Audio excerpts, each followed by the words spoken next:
Thank you for tuning into the Forefront Radio. I'm your host, Afio Levi Israel. Now, if you're interested in helping us promote our brand, please feel free to donate to our Cash App. Our Cash App is $ Afiel Levi. That's APHIELLEVI. And that'll go directly to the Forefront Radio so we can produce more incredible shows for you to listen to. Now, if you haven't heard about Anchor, it's the easiest way to make a podcast. Let me explain. It's free. There are creation tools that allow you to record and edit your podcast right from your phone or computer. Anchor will distribute your podcast for you, so it can be heard on Spotify, Apple Podcasts, and many more. You can make money from your podcast with no minimum listenership. It's everything you need to make a podcast in one place. Download this free Anchor app or go to anchor.fm to get started. Thank you. You are now listening to the Forefront Radio, where we discuss history, the Bible, the history of the Israelites, science, and other matters. Bring it out. The history of the blacks, Hispanics, and Native Americans as it relates to the Bible. Who were you prior to slavery? Who were you prior to colonization? These answers and more can be seen and heard as you listen to the Forefront Radio.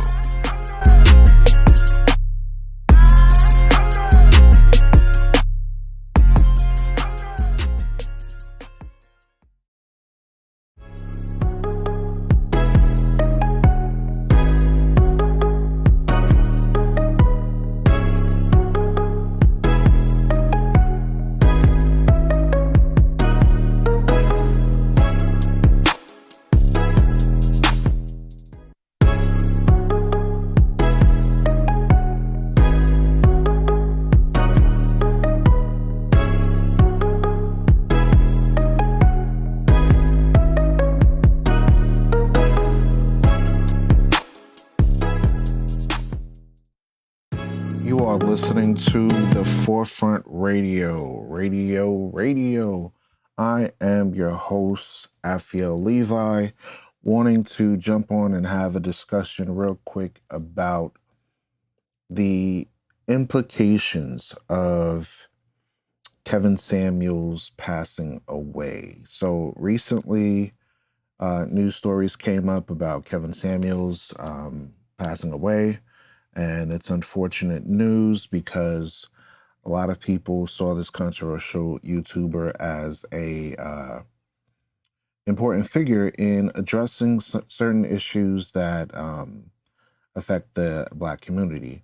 Now, consider the fact that this man built up his YouTube page from 60 or so thousand subscribers to over 1.4 million. Okay, so to say that this person was inconsequential is not really an accurate assessment. Okay, while many people are rejoicing over the fact that he passed away, in fact, many Black women are outraged over the fact that he talked so much about dating and relationships, and then he in turn became ridiculed. And this man was so popular, he even has an article currently on NBC News. So Kevin Samuels, a YouTuber who became known for his controversial relationship advice, has died. His mother confirmed to NBC News. Rumors of his death circulated on social media on Thursday night. His mother, I won't say her name, declined to release details about what happened. She said she learned of her son's death from social media. So think about that. So that was a terrible thing for social media to put out like that. She didn't even know. She did not even know. She received the phone call on Friday, the day after the fact. And now she's requesting people to pray for her. Her son died. There should not be a reason why people are rejoicing at a person's death, especially over the fact that he was trying to help, not harm, the Black community. Now, a lot of times people say things that are controversial, that get clickbait, You know, people do these type of things, especially on social media. But what is it going to take to address the social ills in society? Now, Samuels, who described himself as an image consultant, shared many of his YouTube videos to his more than 1.4 million subscribers, describing topics that included dating and relationships. His views, which many people on social media felt were an attack on Black women, often sparked outrage.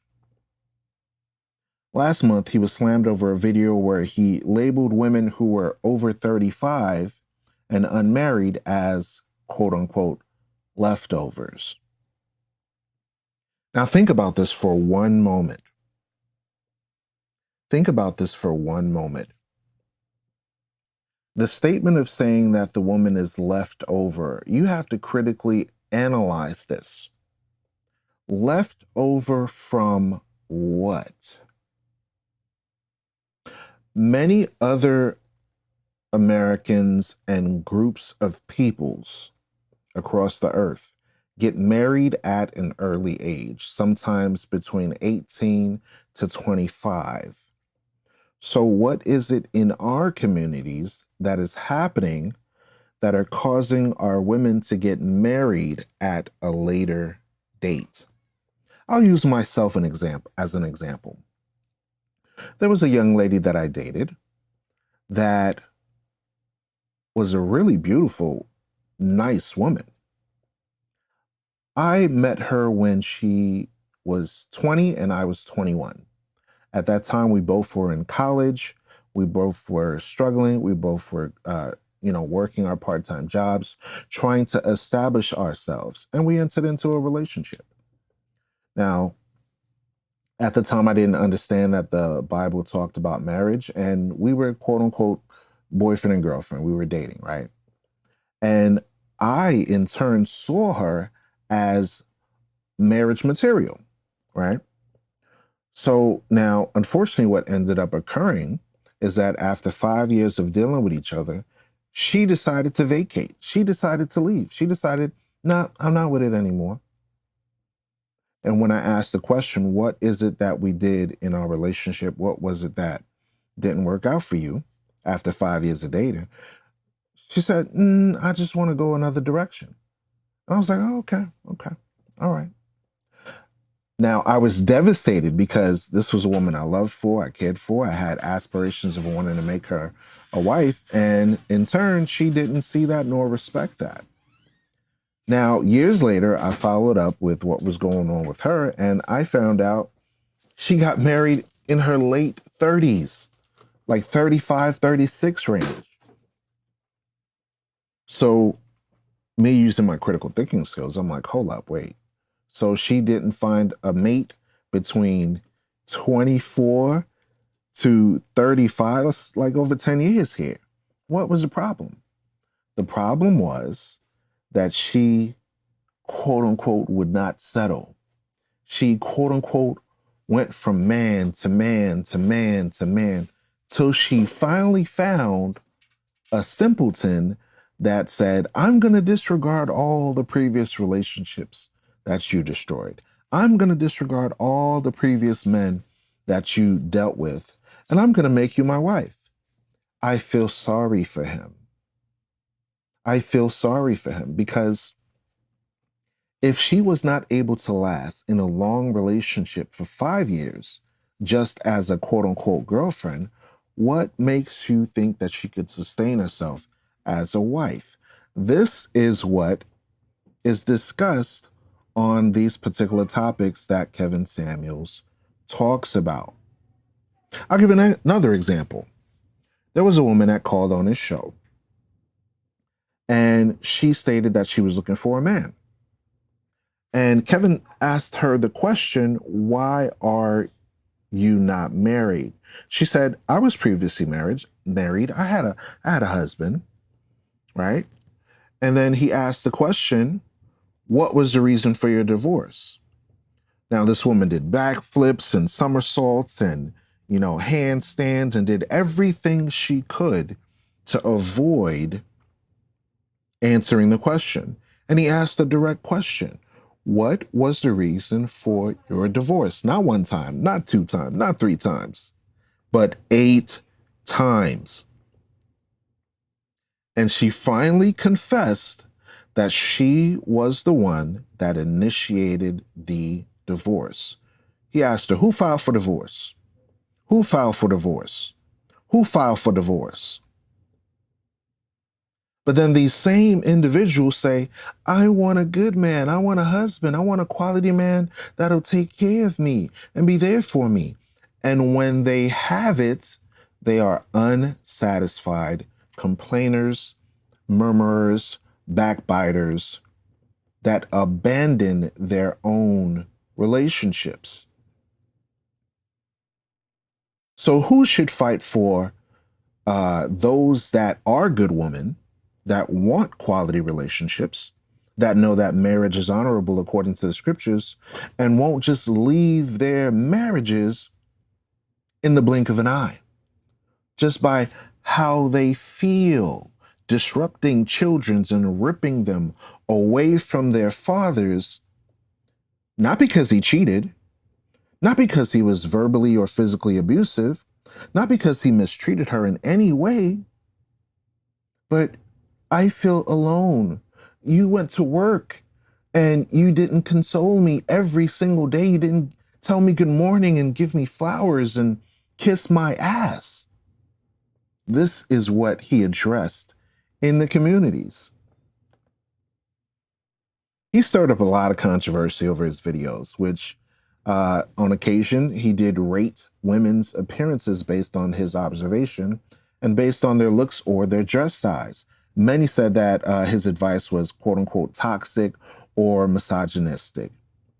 But following up on the news information about his death, you find so many people that are contentious, that are emboldened to speak villainy and vitriol over this man's death. Kevin Samuels had made a career off of shamelessly disgracing individuals that disgraced themselves.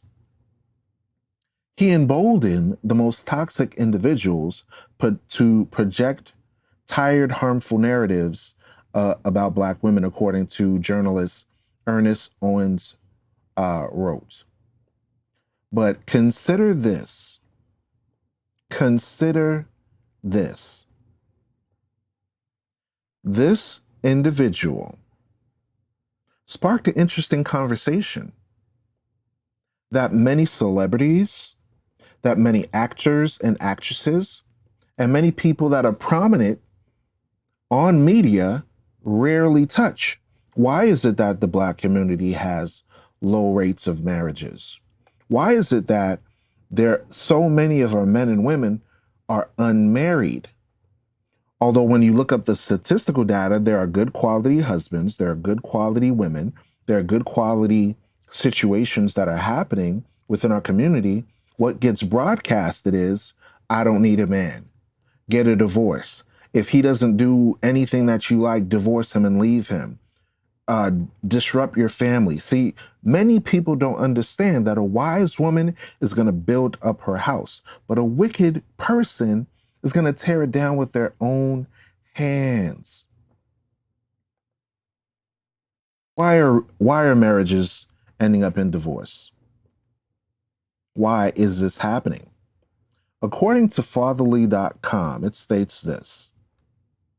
First comes love, then comes marriage, then comes the crushing realization that sheesh, happily ever after takes a lot of work. A few years into marriage, many couples find themselves in a relationship that's faltering. Nearly 20% of married couples file divorce within the first 5 years. But this is not saying that the mutual affection doesn't exist. But why is it that people are finding themselves in a failed marriage? The causes of divorce are varied and complex, but the top reasons for divorce tend to fall under common themes. Debt, which is money, believing that marriage is a cure-all for people that have mental hang-ups, a lack of communication, trouble with in-laws, and religious differences, not staying connected, differing on life plans, dispute over family relationships, and these factors play a role in why these relationships fail. Now, I will leave you with a text of scripture to consider. In Hebrews chapter 13, verse 4, it says, "Marriage is honorable, and the bed is undefiled. But whoremongers and adulterers, God will judge." We have to remove the westernized mindset that we have when it comes to relationships and look to the east. Look how our ancestors got married and stayed married. How they stayed together and focused on building up their families. Because without a family, you will not have a nation. And a nation divided against itself cannot stand. Thank you for listening to The Forefront Radio. Follow us on Instagram and Facebook and other social media platforms. Hey, my friend, you have just listened to The Forefront Radio. Please leave your comment and input about the show, what you like about the show, as well as any general feedback on ways to improve. We need your help to acquire new equipment to implement studio quality video and audio to our friends. Contribute as little as $4.99. It's only worth a cup of coffee. Then we can produce documentaries, more episodes, and great info for the diaspora. Go to Cash App and enter APHIELLEVI to donate to the Forefront Radio to cover our advertising costs and reach more people. Catch our next episode on YouTube, Facebook, Spotify, Anchor.fm/The Forefront. Always remember, the truth shall liberate the mind. Peace to the heirs of promise and the heritage of the scattered 12 tribes.